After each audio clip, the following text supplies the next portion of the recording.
Good morning mga kawild. Habang bumibili ako ng pandesal, may nagsisinya sa akin na mama, pagkain daw. Sabi ko, tinapay po gusto nyo? Sabi, sige po. Kaya tinapay lang. Bumili ako ng tinapay. At saka binili ako ng tubig.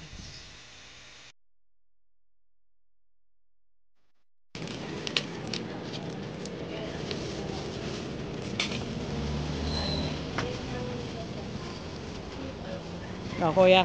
Sige po. Sige po, walang problema.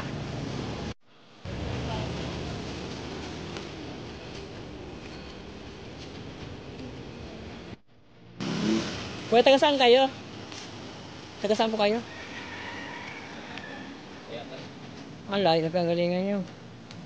Ayun, may bukas na po, oh. Bukas na. Oh.